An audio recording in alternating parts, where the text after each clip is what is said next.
MTV news Kannada ವಾಹಿನಿಗೆ ಸ್ವಾಗತ. ಅಪ್ರಾಪ್ತ ಬಾಲಿಕೆ ಮೇಲೆ ಅತ್ಯಾಚಾರ ಆರೋಪ, ಖ್ಯಾತ ಗಾಯಕ ಮ್ಯೂಸಿಕ್ ಮೈಲಾರಿ ವಿರುದ್ಧ ಎಫ್ಐಆರ್. ಆರ್ಕೆಸ್ಟ್ರಾ ಕಾರ್ಯಕ್ರಮಗಳ ಮೂಲಕ ಜನಪ್ರಿಯತೆ ಗಳಿಸಿ ಟ್ರೆಂಡಿಂಗ್ ಸ್ಟಾರ್ ಎಂಬ ಬಿರುದು ಪಡೆದಿರುವ ಖ್ಯಾತ ಗಾಯಕ ಮ್ಯೂಸಿಕ್ ಮೈಲಾರಿ ವಿರುದ್ಧ ಅಪ್ರಾಪ್ತ ಬಾಲಿಕೆ ಮೇಲೆ ಅತ್ಯಾಚಾರ ಎಸಗಿದ ಆರೋಪದ ಅಡಿ ಚಿಕ್ಕೋಡಿ ಪೊಲೀಸ್ ಠಾಣೆಯಲ್ಲಿ ಪ್ರಕರಣ ದಾಖಲಾಗಿದೆ. ಪೊಲೀಸ್ ಮೂಲಗಳ ಪ್ರಕಾರ ಬೆಳಗಾವಿ ಜಿಲ್ಲೆಯ ಚಿಕ್ಕೋಡಿ ತಾಲೂಕಿನ ಜಾಗನೂರು ಗ್ರಾಮದಲ್ಲಿ ಅಕ್ಟೋಬರ್ 22ರಂದು ನಡೆದ ಜಾತ್ರಾ ಕಾರ್ಯಕ್ರಮದಲ್ಲಿ ಆರ್ಕೆಸ್ಟ್ರಾ ಪ್ರದರ್ಶನದ ನೆಪದಲ್ಲಿ ಅಪ್ರಾಪ್ತ ಬಾಲಕಿಯನ್ನ ಕರೆಸಿಕೊಳ್ಳಲಾಗಿದೆ ಎನ್ನಲಾಗ್ತಾ ಇದೆ.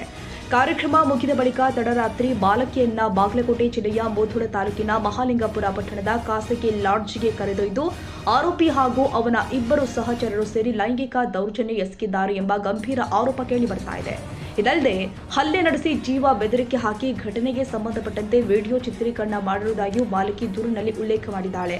ಜೀವ ಬೆದರಿಕೆಯಿಂದಾಗಿ ಬಾಲಕಿ ತಡವಾಗಿ ದೂರು ಕೊಟ್ಟಿದ್ದಾಳೆ ಎಂದು ಪೊಲೀಸರು ತಿಳಿಸಿದ್ದಾರೆ. ಘಟನೆಯ ಕುರಿತು ವೈದ್ಯಕೀಯ ಪರೀಕ್ಷೆ ನಡೆಸಿದ ಬಳಿಕ ಡಿಸೆಂಬರ್ 14ರಂದು ಚಿಕ್ಕೋಡಿ ಪೊಲೀಸ್ ಠಾಣೆಯಲ್ಲಿ ಪ್ರಕರಣ ದಾಖಲಿಸಲಾಗಿದ್ದು ಮ್ಯೂಸಿಕ್ ಮೈಲಾರಿಯನ್ನ A1 ಆರೋಪಿಯಾಗಿ ದಾಖಲಿಸಲಾಗಿದೆ. ಪ್ರಕರಣಕ್ಕೆ ಸಂಬಂಧಪಟ್ಟಂತೆ ತನಿಖೆ ಮುಂದುವರೆದಿದ್ದು ಆರೋಪಿಗಳ ಪತ್ತೆಗೆ ಪೊಲೀಸ್ ತಂಡ ಕಾರ್ಯಾಚರಣೆ ನಡೆಸ್ತಾ ಇದೆ ಎಂದು ಪೊಲೀಸರು ಮಾಹಿತಿ ನೀಡಿದ್ದಾರೆ.